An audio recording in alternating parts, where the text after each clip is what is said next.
The current meta is quite balanced, and there are many comps that you can be successful with under the right circumstances. In this video, I'll show you my updated tier list of the strongest comps, my own strategy for climbing on this patch, and lastly, I'll cover how to play all the comps mentioned. Because of the amount of good AD and AP comps, it's important to stay flexible and play around your items and augments, as they usually decide the fate for your game. And now let's get into that tier list for this patch. Shin Dragons remains the top comp with the highest cap in the meta. If you can build 3 good items on both Shin and Terra, you will usually win the game. However, getting there is the hard part, as you have to fast 9 with enough golden HP to roll for 4 2-star dragons. Seraphine Reroll is S tier once again. The comp stabilizes easy at level 7 and plays well from an early loss streak and wins games often with specific augments. However, this comp requires very specific items to be good. Yone Reroll is still strong despite a small nerf in the last B patch, but it's only forceable with a swift shot spat or scoped weapons. If you get either of these early, you should be looking to play this comp. SOYFEN is one of the most stable comps to play from a win streak, and you can top 2 lobbies if you are able to itemize both carries. However, you really want to fast 8 with this comp, or else you'll never hit all your 2-star units. Daeja is the best top 4 AP carry in the meta, but you can only force it if the Mirage trait is good. This comp stabilizes nicely off a Daeja 1-star at level 7, so aim for this if you are lowerling and have AP items. Scalescore on Olaf is heavily dependent on augments. If you hit good ones along with Olaf 3, you are usually looking to play for a first. However, with the wrong augments, this comp struggles to win rounds with a 2-star board. Darkflight Rengar is a great comp you want to play from ahead, as you don't need Rengar 3-star to top 4. However, you need an emblem to play the best version of the comp. This comp is also hard to play, so stay away unless you are experienced with it. Ragewing Xayah is now A tier after the buff to Xayah, but you should only play this if you can reach level 8 to play enough guild units and have the ability to hit Shyvana. Yone Reroll is still good, but its late game cap is much lower after the Dragonmancer nerfs. To get a top 2, you normally have to use this comp to pivot into a stronger one. Lagoon Gnome is a comp that you can usually snowball into a top 2, but it's only strong if you can manage to stack Lagoon early and to hit good augments to reach level 8 without bleeding too much HP. Olaf Reroll is a newer comp to the meta that spikes early off of 3-starring 1-costs like Ezreal, Leona, and Nasus. However, if you don't manage to hit fast enough, you are going to get destroyed in the mid game and will bleed out fast before you can push levels. While the S and A tier comps are usually stronger and more forceable, the B tier comps are not that much worse, so you should definitely be willing to play them under the right conditions. Other playable comps include Yone Reroll, Astral Lux, Lee Sin, Cannoneer Graves, Mage Nomsy, Karma Reroll, and 6 Whisper Siphon, but they are in C tier or lower. And this tier list is based on my personal experience, so don't let me stop you from playing a comp if it's working for you. Because there are many viable AD and AP comps, every single item is playable except Cloak.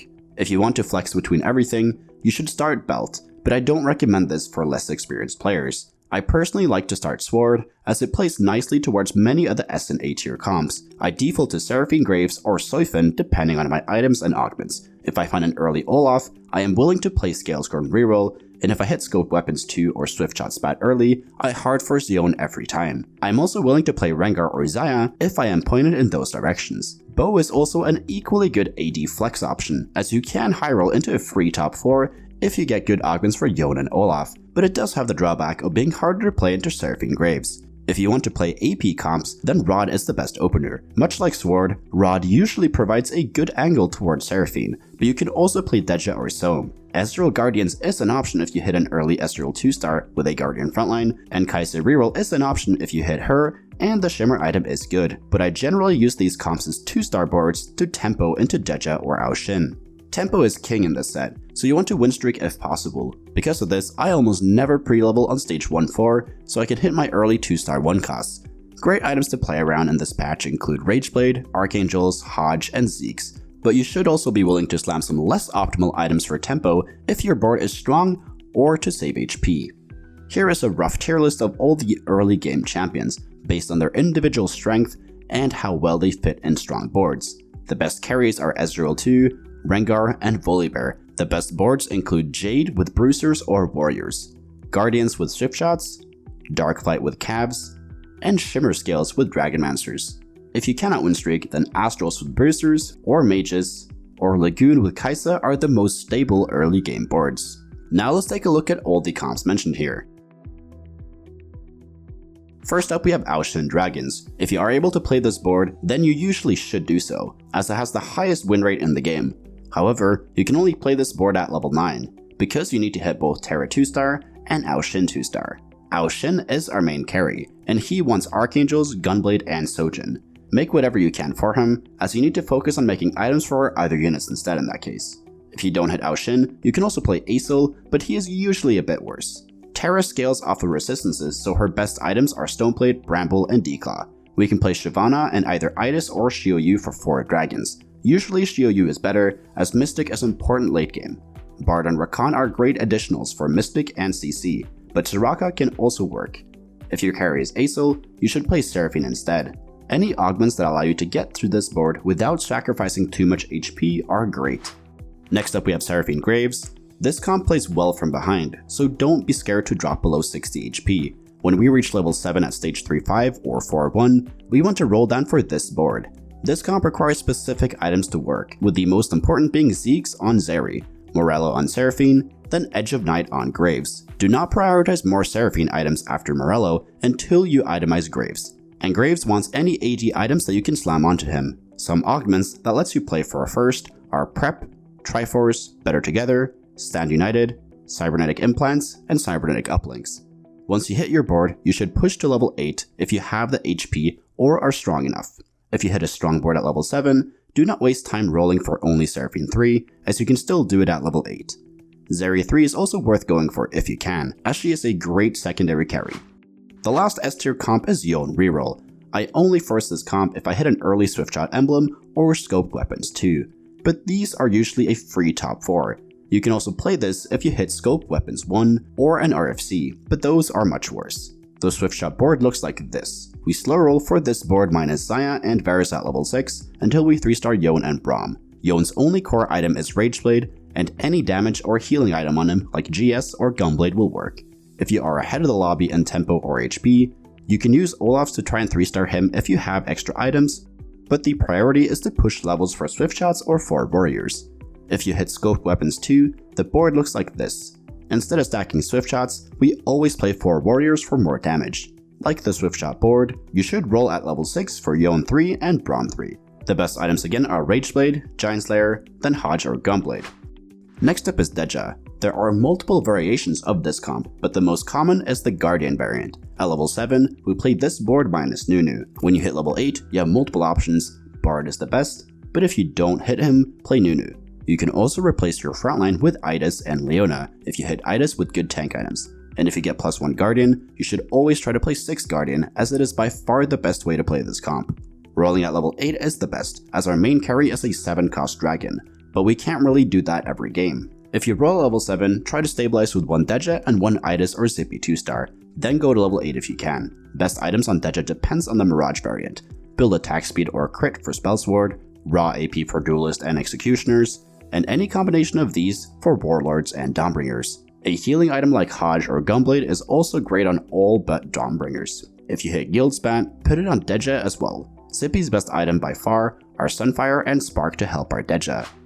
Next up is SOYFEN. This is one of the best comps in the meta, which duo carries SOYFEN and Shi Oh Yu. Which unit you itemize first should depend on what you hit first. The best items on both are Edge of Night, plus a healing item and a damage item, which is usually Titans, Runans, or GS. If you are level 7, play this board minus Jace. Put tank items on Pantheon, and your AP and anti-heal items on Jace. This comp prefers to roll at level 8, as you want to 2-star 2 forecasts and dragons. If you are not in a position to reach level 8 with gold and HP to roll for this comp, then I would try to pivot. If you end up rolling at level 7, try to stabilize with both 1-star dragons, but don't roll lower than 10 gold so that we can still push to level 8 later. If we reach level 9, add in Bard or Yasuo. If you get +1 Jade, then play Soraka for 7 Jades. Other great augments are Celestial Blessing, Big Friend, Knife's Edge, Cybernetic Implants, and Beast Den.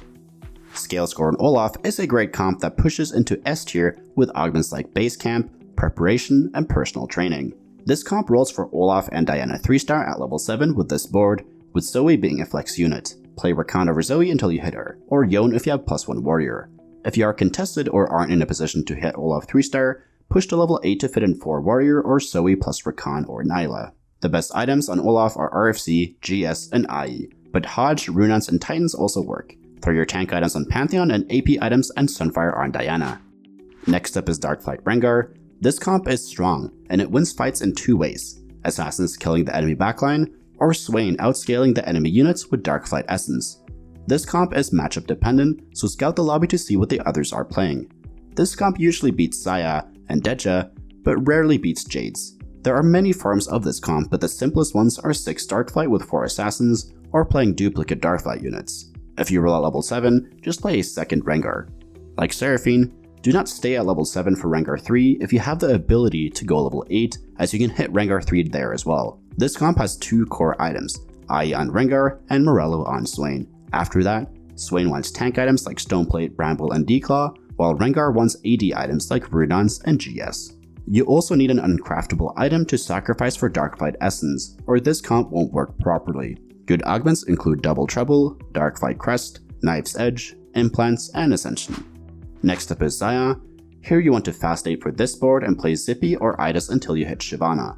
Do not play Bard instead of Shyvana at level 8, as he does nothing for your board, while Sejuani provides great tankiness for all of our units. When you play this comp, beware of Rengar players, as you will never win this matchup. Xayah's only core item is Rageblade, and the other two want to be damage items like Deathblade, GS, Titans, Last Whisper, Runance, or IE. If you have Guild Spat, you should put it on Xayah. Shyvana's best items are Morello and Spark, but any AP items are great on her. Put all tank items on Jace or Zippy. Once you hit your whole board 2-star and Shyvana, then you should look to push level 9 for Bard. Thank you so much for watching. If you learned something, please leave a like and subscribe to the channel. If you want cheat sheets for any of my comp guides, they're available for YouTube members and patrons, and links to those are down in the description. And if you want to get better at TFT, join the Discord. We got over 9,000 other players there who are hungry to climb. And if you want to get coached by me, the information is over on the Discord server as well. So take care and see you in the next video.